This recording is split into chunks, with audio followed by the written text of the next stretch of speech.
In the ever-expanding universe of Star Citizen, one of the most fascinating aspects isn't just the ships, the planets, or even the ambitious technology behind the game. It's the sheer variety of players who inhabit it. Because Star Citizen is still in development and offers such a wide range of gameplay possibilities, people approach it in widely different ways. Some treat it as a serious space simulation, others as a social hub, and many more as a playground for chaos and experimentation. The community is a living ecosystem where different personalities and playstyles constantly cross paths, creating both cooperation and conflict. From disciplined role-players who adhere in UEE law to mischievous pirates and patient industrialists waiting for their dream profession, the diversity of Star Citizen players is what truly brings the verse to life. But this diversity also raises an important question for Cloud Imperium Games. With such different expectations pulling in opposite directions, can a single game ever hope to satisfy everyone? On one side, some players demand a hardcore, unforgiving experience where survival, loss, and consequence define the adventure. On the other, many long for a more accessible, relaxed journey where the focus is on exploration, creativity, and immersion rather than constant risk. Should CIG attempt to cater to every single profile, or would trying to please everyone ultimately dilute the vision for the game itself? That tension between ambition and expectation, between niche and mainstream, lies at the heart of Star Citizen's ongoing development, and it may well determine its long-term success or failure. In this video, we are therefore going to take a look at every profile that plays Star Citizen, what they do, and what their expectations are, and see what may conflict with the agenda of other players. Some players are in Star Citizen simply to experience the vastness of space. The Wanderers thrive on flying from moon to moon, taking in sunset and marveling at the details of planets. They're not necessarily motivated by credit or combat. They just want to exist in the universe and enjoy the ride. There are the Cartographers, the players eagerly awaiting exploration gameplay so they can scan, chart jump points, and leave their mark on undiscovered systems. Closely tied to this group are the lore enthusiasts who immerse themselves in the in-game history and roleplay as archivists or historians, tying every adventure back to Star Citizen's rich background. Explorers want more places to see, smooth travel, and tools for discovery. But every time CIG prioritizes visuals, new planets, or lore-driven content, combat players complain that core gameplay is being ignored. For explorers, the universe is already alive. Every update that delays exploration mechanics feels like a broken promise, though, and for others, exploration updates just look like more rocks to land on. Combat is one of the core pillars of Star Citizen, and many players log in specifically to test their mettle. Dogfighters represent the purest form of this archetype, pilots who live on one-on-one battles in light fighters, honing reflexes and energy management. Bounty hunters are a natural evolution of that mindset, pursuing NPCs and players with crime stats to build up reputation and credits. Mercenaries and security contractors, on the other hand, embrace both space and ground combat, whether running bunker missions or escorting convoys. On the darker side of spectrum are pirates who revel in ambushing traders, disabling ships, and boarding them for loot. Finally, mil-sim groups push combat to the extreme, treating Star Citizen like Arma in space with strict tactics, formations, and even military ranks. Dogfighters, bounty hunters, and mercenaries want ship balance, responsive flight, and challenging AI. But each time CIG rebalances ships, someone's favorite vessel gets nerfed, sparking outrage. Pirates demand vulnerable haulers and juicy prey, while traders scream for safer routes. Military simulator groups, or milsims, want large-scale, organized combat, but casual pilots don't want their hauler runs turned into battlefield simulations. Combat requires danger to feel meaningful, but danger directly undermines the peaceful playstyles of explorers, haulers, and casuals. Another large segment of the community is drawn to Star Citizen's economic gameplay.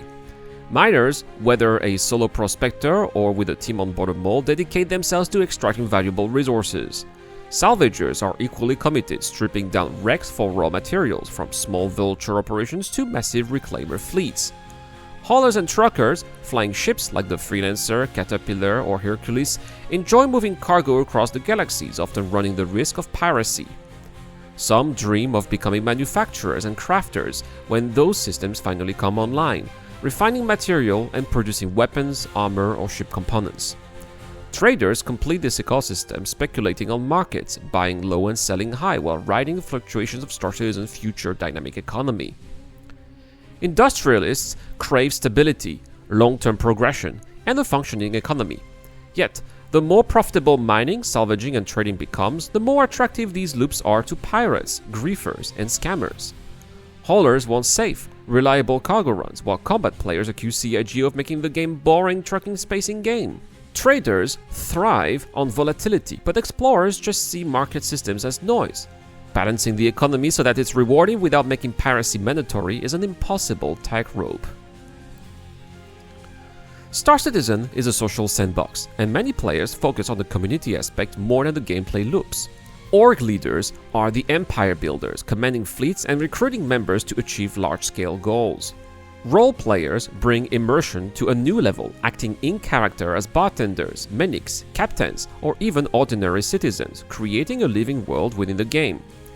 Tour guides are the friendly veterans who love showing new players around, often serving as mentors during a first ship purchase or a first planetary landing. Then there are event organizers, who use the sandbox to run races, like for example the Daymar Rally, combat tournaments, or social gathering, transforming Star Citizen into a community-driven platform for emergent gameplay. For role players, tour guides, machinima makers, or even event organizers, immersions and tools for creativity are everything. They want bartending emotes and functioning social spaces, but those updates are seen by combat and industrial players as wasted dev time or fluff. Org leaders want robust management tools, but soloists fear that they will be left behind by giant power blocks. The very features that make social players thrive often look like irrelevant distractions to everyone else.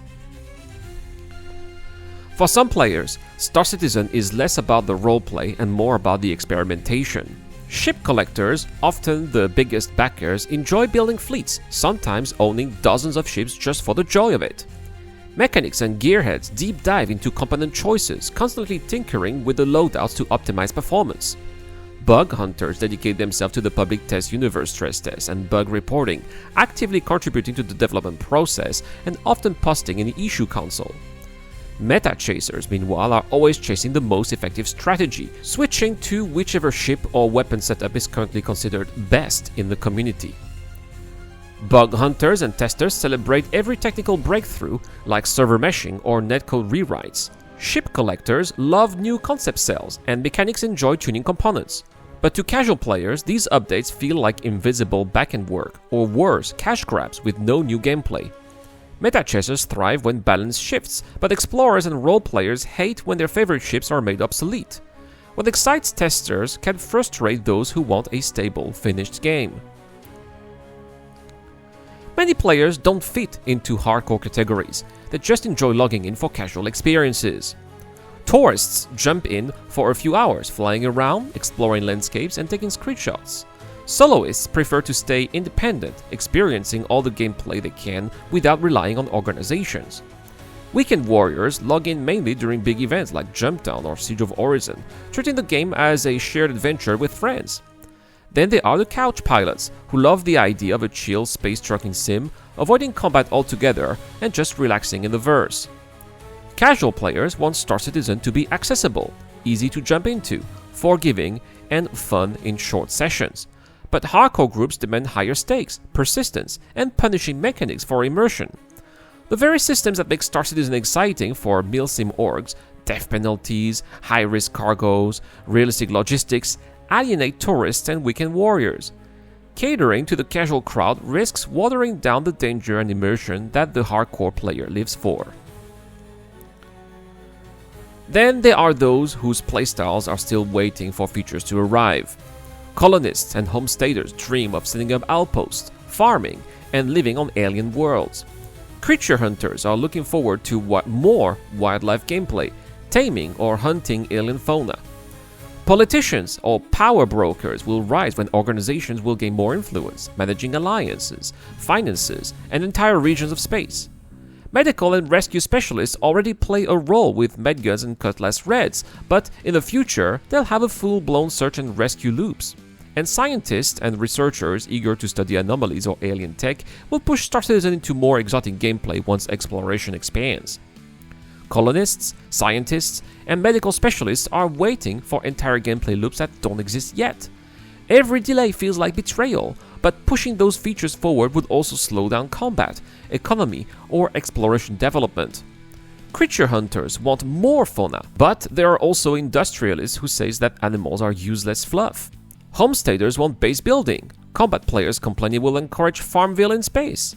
Future loops are promises that will excite one group and unfortunately disappoint another the moment they arrive. Finally, we'll talk about those who enjoy bending the rules. Yes, we are not forgetting about you, you little bastards who thrive on chaos. These players are often, of course, despised and represent a tiny fraction of the player base, yet they are necessary for the developers to build safeguards against their behavior. We'll start with griefers, who are not necessarily pirates. They often kill or disrupt simply for laughs, targeting new players or stirring trouble at landing zones. Scammers and infiltrators are also expected to thrive using social engineering, infiltration, and betrayal to ensure the supremacy of one org over another. There are also the gold diggers who farm credits and resell them online for real money.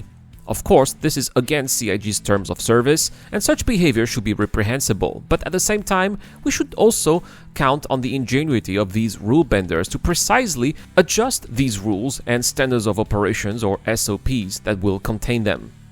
Pirates, griefers, and scammers are the spice that makes the universe dangerous and alive, but they're also the nightmare for casuals, role players, and new players. If CIG clamps down too hard, then people are going to say that the game becomes sterile.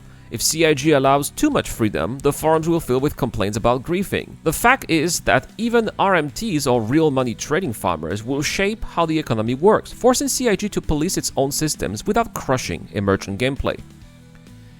In the end, we could say that Star Citizen's greatest strength is also its curse. It promises to be everything for everyone. Explorers want serenity, but combat players demand peril. Traders want safe routes, but pirates need prey. Casuals beg for accessibility, while hardcore players demand punishing realism. Social organizers thrive on fluff features that combat pilots see as wasted time. Even future loops, colonies, farming, politics, alien science, are promises that will thrill some and enrage others. And in the shadows, griefers and scammers test the boundaries of freedom, reminding us that no universe is truly ever safe.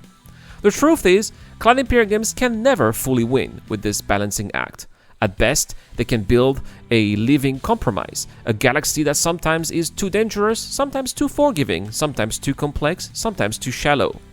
Star Citizen's players will always argue because their dreams pull the universe in opposite directions. But maybe that tension is what keeps it alive. After all, a universe where everyone gets exactly what they want isn't a game, it's a theme park, and Star Citizen, for better or worse, was never meant to be safe.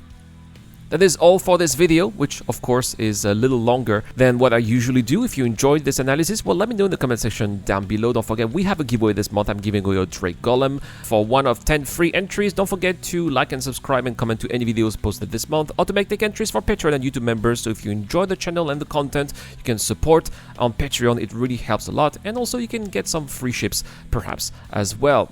Thank you so much for watching, guys. As always, a big shout out to Dr. Frobin, Sokar Tarcisius, who upgraded his pledge. Thank you to Docker, Shadowrise, and Zero Crusher. I have been Irad, and I'll see you guys in the next one.